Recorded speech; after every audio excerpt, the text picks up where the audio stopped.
Hello, everyone. Welcome back. If this is your first time with us, welcome. We're excited you're all here today for another episode of Cooking Connected. My name is Jordan. Joining us today is one of our Cooking Matters volunteers, Maya. Hi.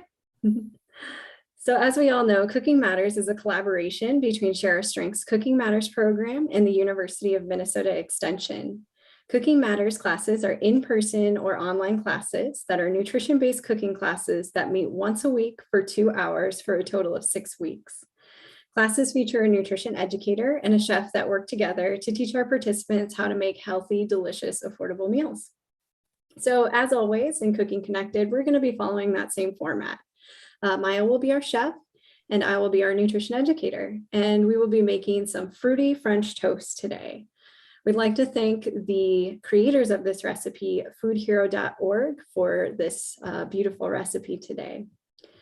And finally, just like every week, we do have another survey for you all to take. We love hearing from our viewers, so we just ask that you take our survey after this video. As a reminder, you will need a program code, and both the program code and the link to the survey can be found in both the live chat as well as the description box of our video. So please take that survey. Again, we greatly appreciate that feedback. With that, let's go ahead and get started with today's recipe. Before we get started, just a few steps we always like to remind everyone. A little bit of food safety. So the first thing we always do when we're starting a recipe is wash our hands. So please make sure you're washing your hands for 20 seconds. You can sing the ABCs, happy birthday twice if you're working with the kiddos today. We're using hot soapy water and getting all of the surfaces of our hands. And then we also like to set up mise en place. So we talk about mise en place quite a bit here in Cooking Connected. It is having what we like to joke, your mess in place, or having everything in its place is the term mise en place. So as you can see in our chef's view there, Maya has her mise en place ready. She's got some of her ingredients laid out for today's recipe and ready to get started. So with that, I'll go ahead and turn it over to Maya to get started with some fruity French toast. Awesome. Hi. So as you can see, I have some bread and I have some fruit. I have apples. You can use whatever you have access to, fresh, frozen, canned. I just have a ton of these today. So what I'm going to do, I already cut some up in this bowl and we're going to put them all together later. So I just put them all in the same place. But what we're going to do is we're going to go ahead and cut everything up into little cubes like it says in the recipe. And I'm having the recipe. So I'm going to do 1 total cup of sliced fruit. And then I'm going to do 4 cups of bread.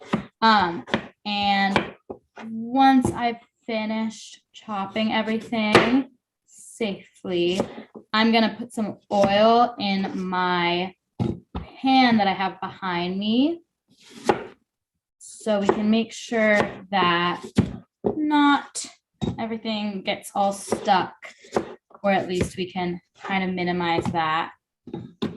So after I'm done doing this, which I should probably have a serrated knife for, but I don't.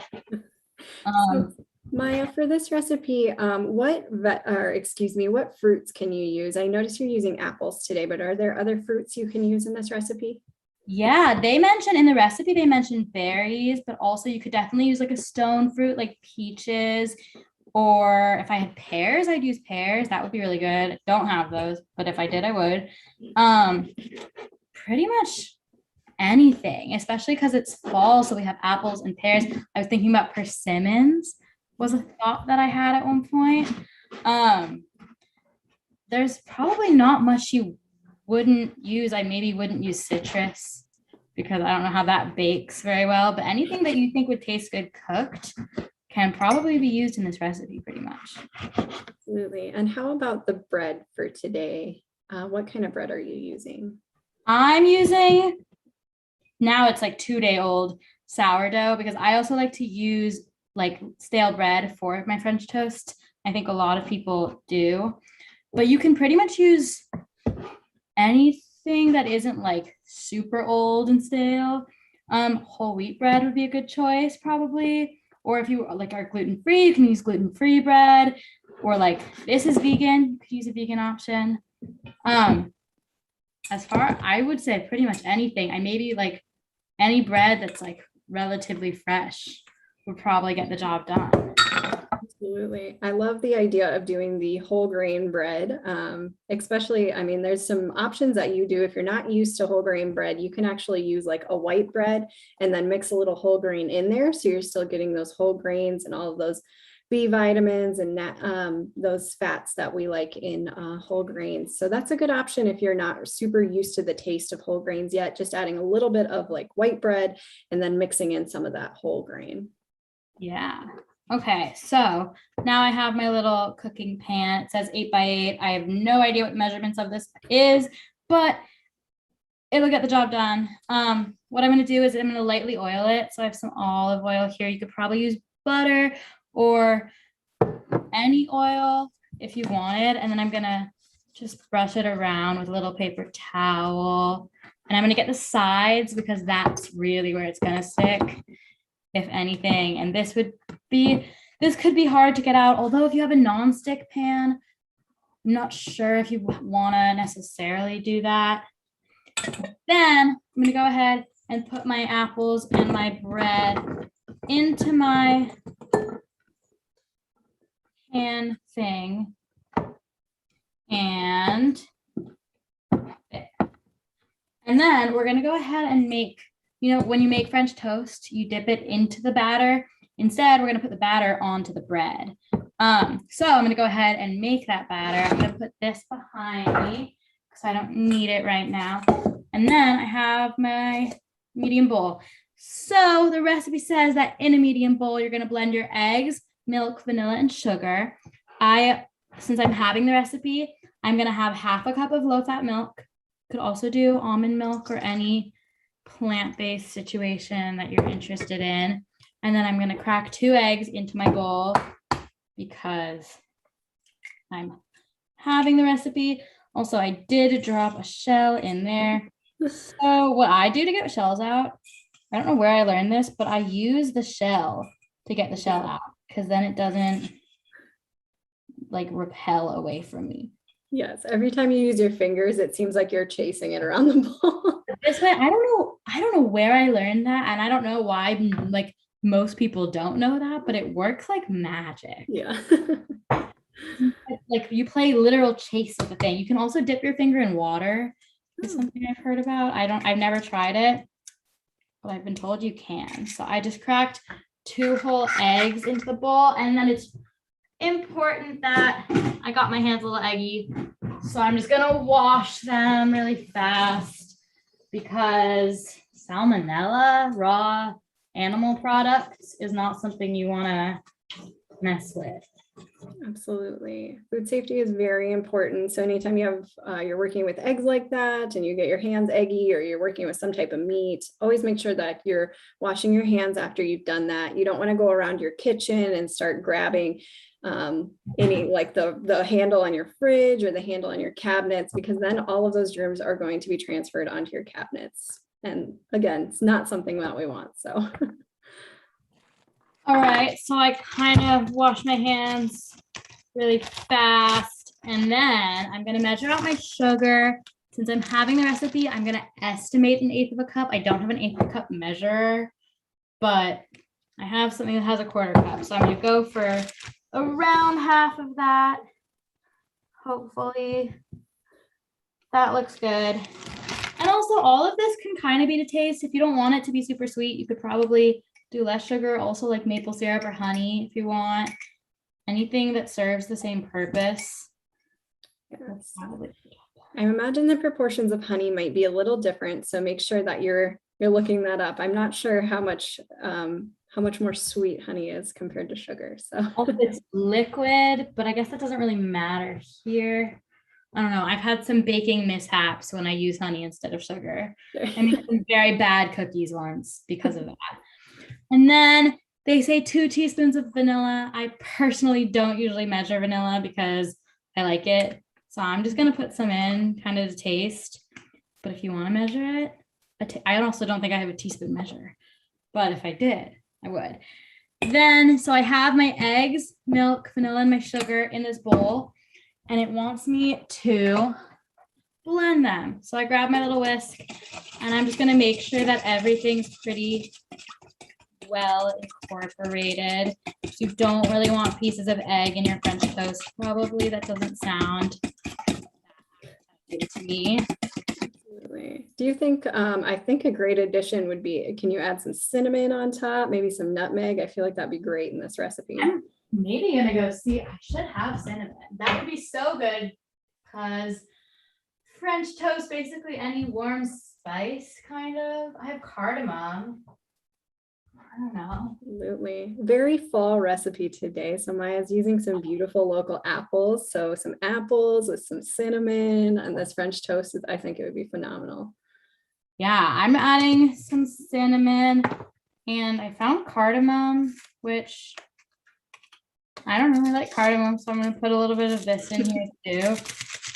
But kind of to taste, this is something that you can do. This is a recipe that I think you can kind of pretty easily make your own. Like you kind of just need you need fruits, bread, and then like the basic like dipping mixture. Yeah. Besides that, you kind of can do what you please with it. Yeah. Maya brings up a really great point, using recipes as frameworks. So we always like to say recipes are guidelines. So it's really important to, adjust these recipes to your own taste, to your family's taste, to what you have on hand, what's on sale. There's a lot of different ways you can adjust recipes. So adding the seasonings that you like, maybe you don't like cinnamon so much, you can add just a pinch of nutmeg or something like that might be a good addition for you. Okay, now that I feel like this is pretty well incorporated, I'm going to grab, that did not work that well. I'm going to grab my bread and apples mixture, and then it says, pour over your bread and fruit. So I'm just going to kind of try to evenly disperse my mixture over my bread and fruit. I found an eggshell that I did not get. So yeah, because of the way my pan is shaped, I'm gonna kind of mess with this with my clean hands. This is why you want clean hands. I like to touch my food when I cook. I'm just gonna try to get my bread a little bit wet and so it gets all soaked in our yummy little egg milk spices mixture. And then after I do this, what I'm gonna do is I'm gonna cover this with saran wrap or tin foil or whatever I can find, or if your pan has a lid, you could do that. Mine does not.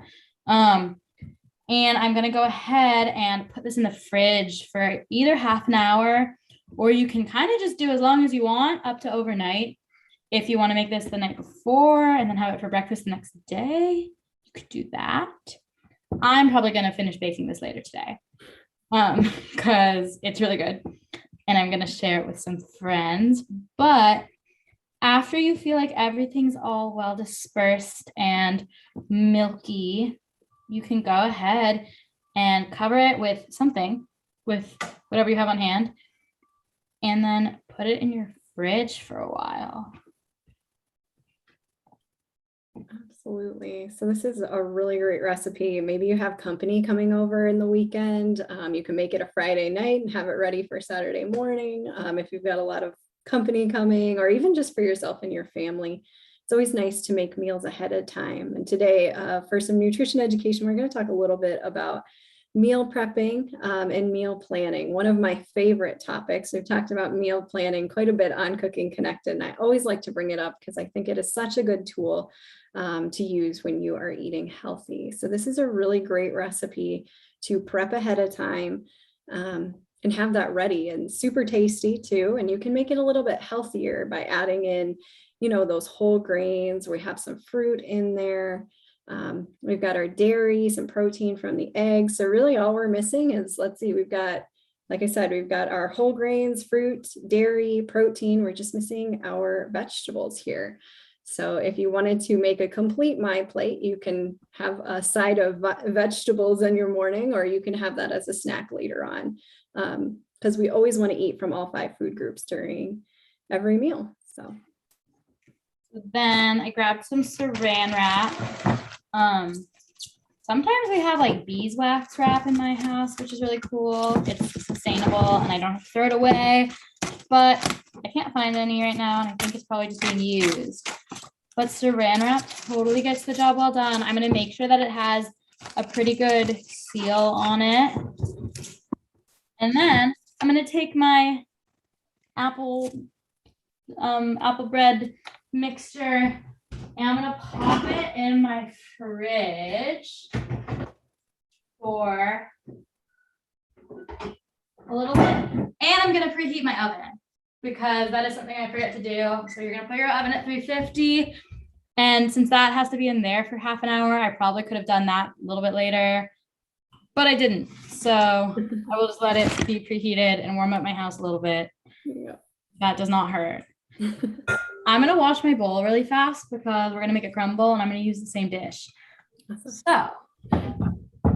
Yes, so this is a very great, as I was saying, a great fall recipe. You may not want to make this in the summertime. We are using the oven today to bake these things. So we've got the beautiful fall apples, which are in season right now. Minnesota has a lot of beautiful apples. So you may see a lot of apples at the front of the store. A lot of times that's how you can tell when fruit is in season. A lot of times there will be fruit right at the front, and a lot of times it's on sale. So eating in season is a great way to save a little money. Like I said, apples are in season, so you can make this with apples right now. We're also using the oven, keep our houses nice and warm when it's cold. It's definitely getting colder. Something that never hurts. I'm gonna definitely appreciate it today.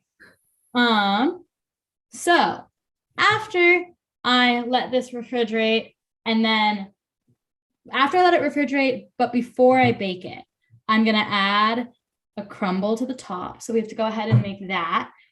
I already made a version of this last night, and I used whole grain rolled oats instead of flour because I could not locate my flour, which I have found this morning. You could do that. You can also gluten-free flour. I was thinking about almond flour if you're like looking for like a lower carb diet. But what I'm going to do is I have a 1/4 cup of butter. My butter is labeled with cups. Usually it's just tablespoons. So I'm very grateful for that because I don't know the conversions, but I have a 1/4 cup of softened butter. My personal life hack for that, you're not supposed to microwave it for some reason. I just turn on my oven a little bit and then put my butter on top of my stove to like get it to soften fast, because never have I ever remembered to actually soften my butter ahead of time. Yeah. That is not something that I usually do. And then for my crumble, it's just 3 ingredients. It's just butter, sugar, and some flour, or whatever you want to use instead of flour. Since I'm having the recipe, I have an 1/8 cup of sugar again. Could also use brown sugar probably, if you have that, although I don't really know if there are any. I don't think there are really any nutritional benefits to that. Maybe. It's just a little different. They use molasses with brown sugar. I always like, it's just got a different taste. So again, yeah, exactly. So that would be really awesome with these apples, the cinnamon you've got going on. So brown sugar would be a great addition. I also like the idea of using a little bit of butter to line your pan as well.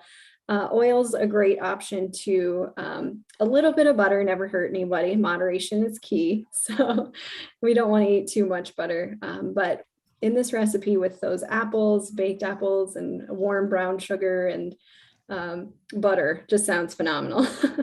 It probably would be so good. Oh, I should have done that. Anyways, I'm gonna measure out a 1/4 cup of flour. I have whole wheat flour because I still can't find all-purpose flour. So I'm just gonna use the same cup measure that I've been using because I don't want to do extra dishes. And we're mixing our sugar and our flour anyways, so it's pretty non-consequential. And then with these 3 things, my sugar, my butter, my flour, in my little bowl, you're gonna just basically combine them together. It says to use a fork. Sometimes I use my hands because I think it's easier, and that's probably what I'm gonna do now. It's just more time effective. So I think it's really fun. This would be if I was a child, if I was a kid, this is definitely what I'd want to do because it's just like Play-Doh, basically. Yeah. So if you are working with your kids in the kitchen, this is a great recipe for them to help with. They can toss those apples and bread together. They can use their hands to mix up the crumble. And that's really great because the warmth of your hand kind of warms up that butter and crumbles everything really nice. So this is a really great recipe to introduce to your kids and have them help along with them, get them involved in the kitchen a little bit. I also love the fact that Maya's using some whole grain flour again, and just another way to just make this a little bit healthier, but rolled oats would also be a great option. Another whole grain option we can use right on top too. That would be great. So you do want to make sure that this is pretty well combined, just so you don't have any big clumps of flour, big clumps of butter. I think that this is something that you want to see like a visible crumble, which I don't know if you can totally see it in my hands, but it's like kind of, it looks a little bit like sand, but like slightly wet sand. It's kind of my comparison of choice. And then once you're happy with how your crumble looks, you basically just have to wait for your French toast mixture in your fridge to finish combining. You want it to look like pretty much all of the liquid that you put over the bread is absorbed. So it wants to look like a wet bread apple mixture instead of like a liquid underneath them. Once that's done, I'll probably wait like 20 more minutes, 25 more minutes for that. And then you're going to put this over it. Just sprinkle it on top. Try to get an even layer. And then I'm going to pop it in my oven. I put my oven at 350. I'm going to pop it in my oven for 30 to 45 minutes. I think I went for like closer to 45 yesterday. And that was really good because I like a little bit of crunchy on the top. But that's kind of just as long as everything's all cooked through and done, you can kind of call it a day, and then you can eat it as soon as it's done, which is what I did. I put some Greek yogurt on top like it suggests, which was really good, and a little bit extra protein. But you could also, I was thinking about ice cream because I was eating it for dessert. There's a lot of ways you could go with this, but you can also put it back in your fridge overnight and have it for breakfast next day, because who likes making breakfast in the morning? Not me. I would rather make it the night before. Yeah.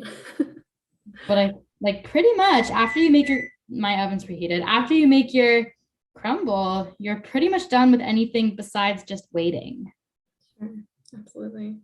So just a few extra steps after this. Obviously, we need to refrigerate the mixture, and then, as Maya was saying, crumble on top, and then we bake it for 45 minutes. And I believe Maya has a finished product. She's going to show us what she made earlier. I will. Let me just get my slightly buttery hands. That is the downside to using your hands. I'm going to get some butter off of my hands, and then I have just a little slice of what I made yesterday night. I have my oat crumble on top, and I have some apples and my bread, and a lot of my bread got like kind of crispy crunchy on top, which was really nice. And I'd probably eat this warm. So I made this last night. It's been in my fridge all since last night. I'm probably going to heat this slice up and eat it for lunch right now. But yeah, it's delicious.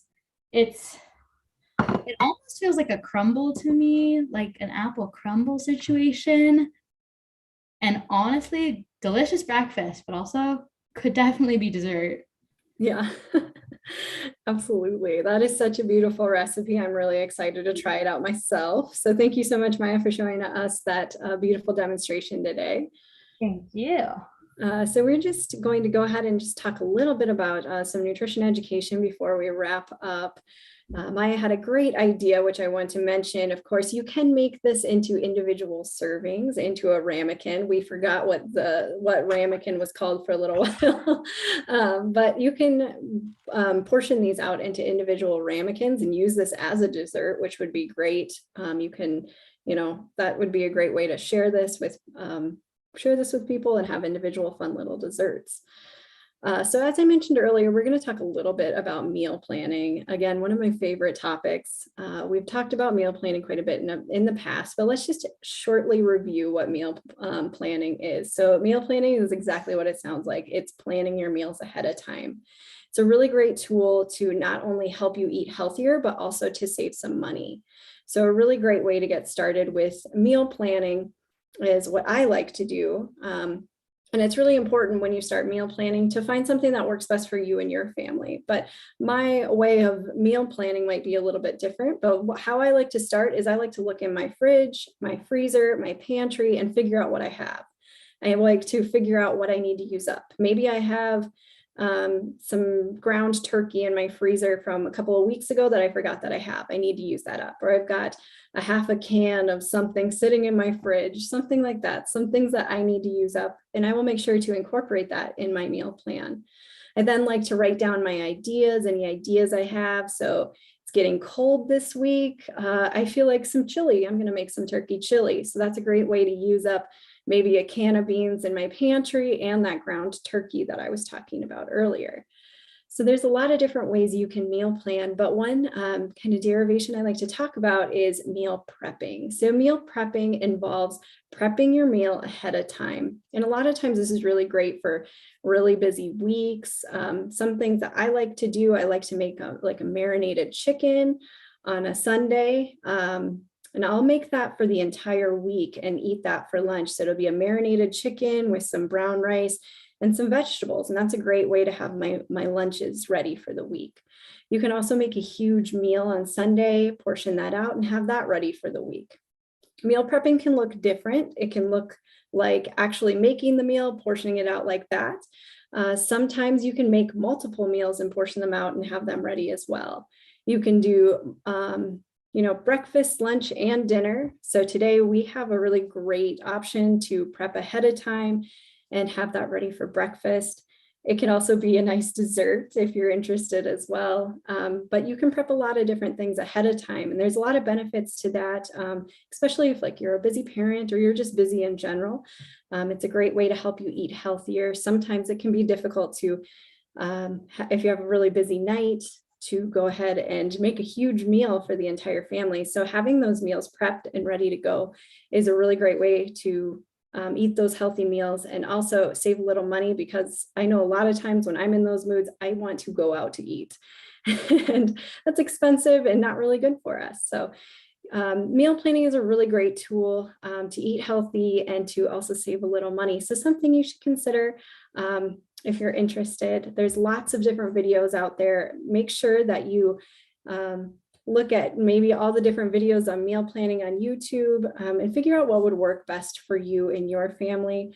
What worked best for me may not work best for you in your meal planning and prepping. So thank you so much again, Maya, for that beautiful recipe. It was a lot of fun today. Thank you. Yeah, so again, I just want to, of course, mention the survey one more time. So if you could please take our survey after this video, we greatly appreciate it. You can find the link and the program code in the description box of our video. It is also in the live chat as well. So with that, we're going to go ahead and wrap it up. We hope to see you again next week. We're going to be making some Halloween themed healthy snacks next week. Should be a lot of fun. So we'll see you next Thursday at 2 p.m. We hope to see you then. Thank you so much, everyone.